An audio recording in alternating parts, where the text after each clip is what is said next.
বাংলাদেশের ইসলামী অঙ্গনে আবারও আলোচনার কেন্দ্রবিন্দুতে উঠে এসেছেন এক তরুণ ইসলামী বক্তা।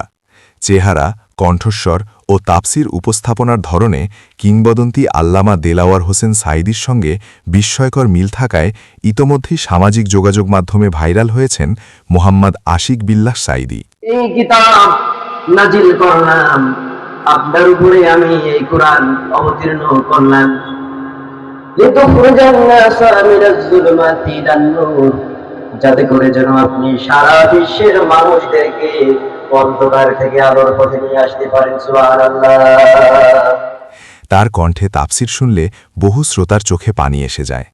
অনেকে বলছেন, চোখ বন্ধ করলে মনে হয় আল্লামা দেলাওয়ার হোসেন সাঈদী আবার ফিরে এসেছেন। অল্প বয়সেই কুরআন সুন্নাহ ভিত্তিক গভীর জ্ঞান, সুস্পষ্ট উচ্চারণ এবং হৃদয়স্পর্শী উপস্থাপনার মাধ্যমে তিনি তরুণ ও সাধারণ শ্রোতাদের মাঝে ব্যাপক জনপ্রিয়তা অর্জন করেছেন। বাদশাহী হবে কেবলমাত্র রহমানের। আল মুলকু ইয়াওমাইযিনিল হাক্কু লির-রহমান ওয়া কানা ইয়াওমান আলাল কাফিরিনা আসীরা। সেদিনে রাজত্ব হবে কেবলমাত্র আল্লাহ তাআলা। সুতরাং দুনিয়ার যে বাদশাহী, দুনিয়ার বাদশাহী কিছুই টিকবে না সেদিন, শুধু বাদশাহী থাকবে আল্লাহ পাকের।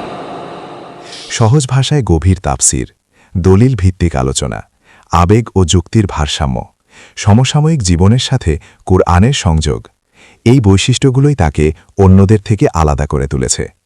তার বয়ানের ছোট ছোট ক্লিপ ইতোমধ্যে ফেসবুক, ইউটিউব ও টিকটকে হাজার হাজার শেয়ার ও মন্তব্য পাচ্ছে। অনেকেই লিখছেন, এই কণ্ঠ হারিয়ে যায়নি, আল্লাহ আবার ফিরিয়ে দিয়েছেন।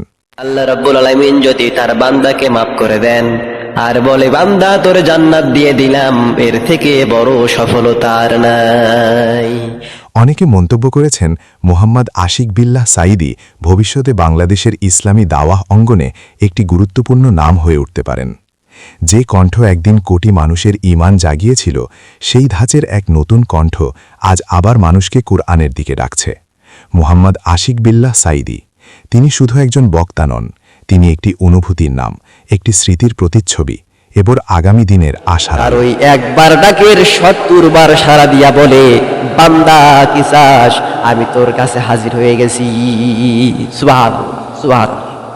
ওই রব বলছেন, যে রব একবার ডাকলে ৭০ বার ডাকের সাড়া দেয়, ওই রব বলছেন, ওয়া ক্বালা রাব্বুকুম উদউনি আস্তাজিব লাকুম। ও বান্দা, আমারে ডাকো, আমি ডাকের সাড়া দেব। সুবহানাল্লাহ। যে আল্লাহ একবার ডাকলে ৭০ বার সাড়া দিয়া বলে, যে বান্দা কি চাস, আমি হাজির। সে আল্লাহ বলছে, বান্দা যখনই আমাকে ডাকে আমি সেই বান্দার হয়ে যাই। সুবহানাল্লাহ।